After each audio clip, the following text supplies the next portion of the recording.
আসসালামু আলাইকুম, স্বাগতম জানাচ্ছি বিবিসি নিউজ আন্তর্জাতিক সংবাদে। শুরুতেই সংবাদ শিরোনাম, এরপর বিস্তারিত। চুক্তি না হলে ইরানের জন্য খুব খারাপ সময় অপেক্ষা করছে, কঠোর হুমকি ট্রাম্পের। ব্যক্তিগত বাগানে ট্রাম্পকে নিয়ে পুতিন প্রসঙ্গে শি জিনপিং। ইরানে পুনরায় হামলার বিষয়ে চূড়ান্ত সিদ্ধান্তের মুখে ট্রাম্প। আইফেল টাওয়ারে ফিলিস্তিনি পতাকা, আটক 6। দর্শক, এতক্ষণ শুনছিলেন সংবাদ শিরোনাম। এখন বিস্তারিত। আপনি যদি ইসরায়েলের ধ্বংস চান এবং মুসলিমদের পাশে থাকেন, তাহলে ভিডিওতে লাইক করে চ্যানেলটি অবশ্যই সাবস্ক্রাইব করে দিবেন এবং আপনার মূল্যবান মতামত অবশ্যই কমেন্টে লিখে জানিয়ে দিবেন। এখন বিস্তারিত। ব্যক্তিগত বাগানে ট্রাম্পকে নিয়ে পুতিন প্রসঙ্গে শি জিনপিং। ডোনাল্ড ট্রাম্পের সাম্প্রতিক চীন সফরের একটি বিরল মুহূর্ত এখন আন্তর্জাতিক কূটনৈতিক অঙ্গনে ব্যাপক আলোচনার জন্ম দিয়েছে। সফরের আনুষ্ঠানিক বৈঠকের বাইরে চীনের প্রেসিডেন্ট শি জিনপিং নিজেই ট্রাম্পকে নিয়ে যান তার ব্যক্তিগত বাগানে, যা সাধারণত বিদেশি নেতাদের জন্য খুব কমই উন্মুক্ত করা হয়। বিশ্লেষকদের মতে অত্যন্ত নিয়ন্ত্রিত ও প্রোটোকল নির্ভর চীনা কূটনীতিতে এমন দৃশ্য খুবই বিরল, কারণ রাষ্ট্রীয় গণমাধ্যমে শি জিনপিংকে সচরাচর পূর্বপ্রস্তুত বক্তব্যের বাইরে স্বতঃস্ফূর্ত আলাপে দেখা যায় না। ঝংনানহাইয়ে বিরল মুহূর্ত। একটি ভিডিওতে দেখা যায় চীনের শীর্ষ নেতাদের সুরক্ষিত সরকারি বাসভবন ঝংনানহাই চত্বরে দোভাষীর মাধ্যমে ট্রাম্পের সঙ্গে খোশ গল্প করছেন শি জিনপিং। এক পর্যায়ে একটি তরুণ পার হওয়ার সময় ট্রাম্প যেন হোঁচট না খান সেজন্য হাত বাড়িয়ে পথ দেখিয়ে দেন তিনি এবং সিঁড়ির দিকেও ইশারা করেন। এই ছোট্ট সৌজন্যমূলক আচরণও আন্তর্জাতিক গণমাধ্যমে বিশেষভাবে আলোচিত হয়েছে। শতবর্ষী গাছ আর একসঙ্গে মিশে যাওয়ার বার্তা। হাঁটার সময় শি জিনপিং হঠাৎ থেমে একটি পুরনো গাছ দেখিয়ে বলেন গাছটির বয়স 100 বছরেরও বেশি। এরপর তিনি জানান এটি আসলে দুটি আলাদা গাছ ছিল, যা সময়ের সঙ্গে একত্রে মিশে গেছে। বিশ্লেষকদের মতে দুই দেশের পারস্পরিক সহযোগিতা ও সম্পর্কের বিষয়ে শি জিনপিং দীর্ঘদিন ধরে যে বার্তা দিয়ে আসছেন, এই মন্তব্য হয়তো তারই প্রতীকী ইঙ্গিত। ট্রাম্পের প্রশ্ন, শির জবাবে উঠে এল পুতিনের নাম। পরিদর্শনের মাঝেই ট্রাম্প জানতে চান শি জিনপিং কি প্রায়ই বিদেশি নেতাদের এই এলাকায় নিয়ে আসেন। মাথা নেড়ে দৃঢ়ভাবে শি জবাব দেন, খুব কমই। এরপর ট্রাম্পের দিকে তাকিয়ে হালকা হাসি দিয়ে তিনি বলেন ভ্লাদিমির পুতিন এখানে এসেছিলেন। এই মন্তব্যের মাধ্যমে তিনি 2024 সালে পুতিনের চীন সফরের প্রসঙ্গ তোলেন।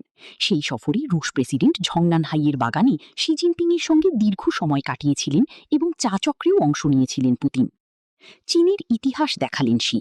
বাগান ঘুরে দেখানোর সময় শি জিনপিং ট্রাম্পকে আরও বেশ কয়েকটি প্রাচীন গাছ দেখান এবং চীনের দীর্ঘ ইতিহাস ও ঐতিহ্যের বিভিন্ন দিক তুলে ধরেন। পরিদর্শন শেষে ট্রাম্পও নিজের মুগ্ধতার কথা প্রকাশ করেন। তিনি বলেন, এরকম পরিবেশের সঙ্গে আমি সহজেই মানিয়ে নিতে পারব। আনুষ্ঠানিকতার বাইরে এক বিরল কূটনৈতিক মুহূর্ত। বিশ্লেষকদের মতে অত্যন্ত সুপরিকল্পিত ও কঠোরভাবে নিয়ন্ত্রিত এই শীর্ষ সম্মেলনের মাঝেও ব্যক্তিগত বাগানে হাঁটাহাঁটি ও অনানুষ্ঠানিক আলাপ ছিল এক ব্যতিক্রমধর্মী মুহূর্ত। বিশেষ করে পুতিনের প্রসঙ্গ উত্থাপন এবং ব্যক্তিগত পরিসরে ট্রাম্পকে আমন্ত্রণ দুই পরাশক্তির সম্পর্কের পাশাপাশি বৈশ্বিক কূটনীতিতেও নতুন ইঙ্গিত হিসেবে দেখছেন অনেকেই। ইরানে পুনরায় হামলার বিষয়ে চূড়ান্ত সিদ্ধান্তের মুখে ট্রাম্প। চীন সফর শেষে ওয়াশিংটনে ফিরে মার্কিন প্রেসিডেন্ট ডোনাল্ড ট্রাম্প ইরানের বিরুদ্ধে সামরিক অভিযান পুনরায় শুরুর বিষয়ে তীব্র চাপের মুখে পড়েছেন।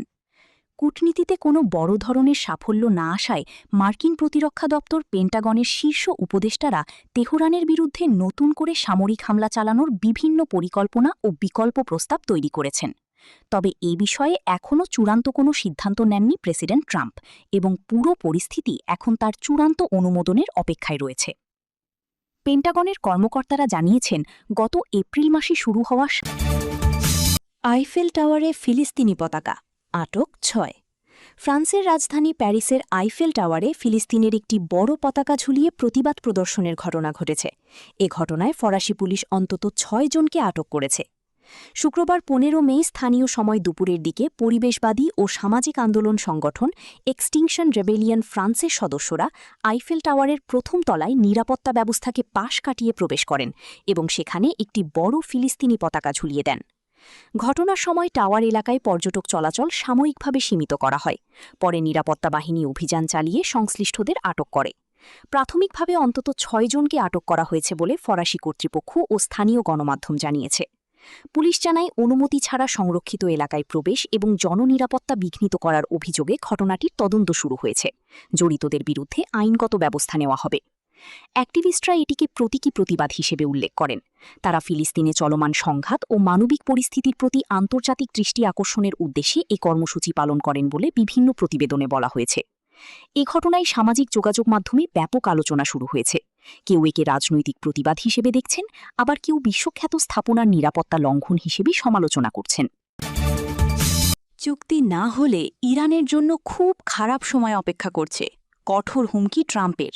শিগগিরই কোনো শান্তি চুক্তি না হলে ইরানের জন্য খুব খারাপ সময় অপেক্ষা করছে বলে কড়া হুঁশিয়ারি দিয়েছেন মার্কিন প্রেসিডেন্ট ডোনাল্ড ট্রাম্প। ফরাসি গণমাধ্যম BFM টিভিকে দেওয়া সাক্ষাৎকারে তিনি কথা বলেন। ট্রাম্প বলেন,